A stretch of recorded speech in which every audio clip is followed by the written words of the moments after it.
Hello, everyone, and welcome back to Actors Are Born, the podcast that explores the stories, challenges, and talent behind the most famous faces in cinema. Today, we're putting the spotlight on an actor who, for a decade, was the face of righteousness, the symbol of an entire nation, and the beating heart of a cinematic universe. A man who had to fight not only against villains on screen, but also against the risk of being trapped in a star-spangled suit of armor. We are talking, of course, about Chris Evans. But the question we're asking today is, who is the man behind the Captain America shield?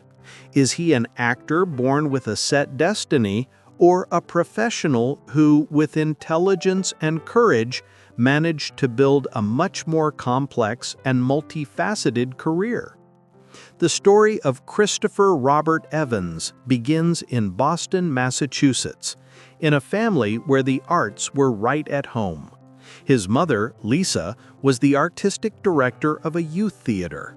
It's easy to imagine a young Chris breathing in the scent of the stage from childhood, and indeed, his path seemed set from the very beginning. School plays, summer internships in New York, and then the big leap. His early roles, let's admit it, played heavily on his image, the classic American golden boy. We remember him in the parody film Not Another Teen Movie, where he played the popular, slightly dumb-witted quarterback. A cliché for sure, but performed with a comedic timing that already hinted at something more.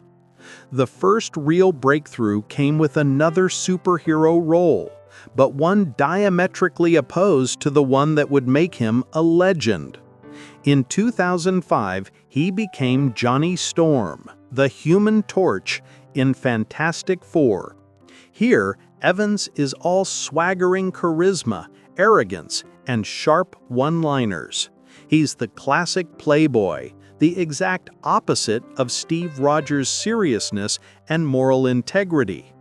This role, though in films not universally loved by critics, cemented his image as a handsome actor who was good at playing the charming guy. But was that enough? For him, perhaps not. And so we come to 2010. Marvel Studios is building its cinematic universe and is looking for the face of its most iconic character, Captain America. And here the unthinkable happens. Chris Evans turns down the part, not once, but multiple times. Think about that for a moment. Turning down the role that would make you one of the highest paid and most beloved stars on the planet. Why? The answer reveals a lot about the man Chris Evans. He was terrified of global fame, the complete loss of anonymity, and above all, the 9-picture contract that would tie him to that character for a decade. He was afraid of being trapped, of no longer being able to explore other roles. It took the persuasion of Robert Downey Jr. and the producers to convince him that this wasn't a burden, but a unique opportunity. And they were right. His Steve Rogers is simply perfect. He didn't just put on muscle, he accomplished an incredibly difficult acting feat. He made goodness interesting. In an era dominated by cynical and tormented anti-heroes, his Captain America is a beacon of idealism, a man out of time who reminds us of values like courage, sacrifice, and honesty. His performance is all about subtlety, melancholic glances, and a quiet strength. His chemistry with the other Avengers, especially with Downey Jr.'s Tony Stark, has become legendary. He gave a soul and a heart to a character who was at risk of being just a simple Boy Scout. But the real challenge for an actor like him came afterwards. What do you do when the entire world identifies you with a single, colossal character? Chris Evans answered in the best way possible, by playing with his image and demonstrating surprising versatility. Even before his Marvel contract ended, he chose radically different projects. In Bong Joon-ho's Snowpiercer, he's a dirty, desperate, and tormented revolutionary leader.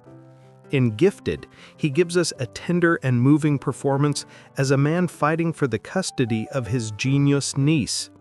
But the masterstroke arrives in 2019, the year of Avengers Endgame. While the world was bidding him farewell as a hero, he showed up in theaters with Knives Out. His Ransom Drysdale is everything Steve Rogers is not. A spoiled, arrogant, sarcastic, and delightfully despicable rich kid. Seeing Chris Evans, our captain, wear that famous white sweater and insult everyone with a smirk on his face was a liberation, both for him and for the audience. He proved he has incredible acting range, capable of going from the flawless hero to the villain you love to hate.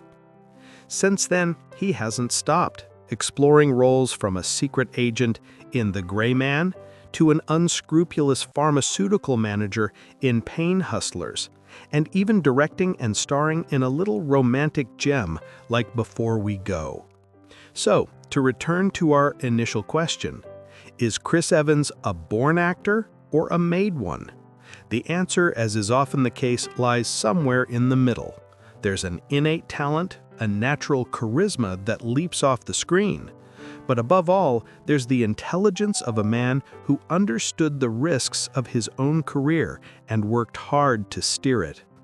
He used the biggest role of his life not as a destination, but as a launching pad to become the actor he wanted to be, versatile, courageous, and unpredictable. Away from the spotlight, he's a private man, engaged in civic causes with his project A Starting Point, and famous for his love for his dog, Dodger. Perhaps deep down, a little of Steve Rogers' good-hearted nature truly belongs to him. Chris Evans has taught us that you can be a symbol without becoming its prisoner. He has laid down the shield, but his acting career is more alive and interesting than ever. And we can't wait to see what his next move will be.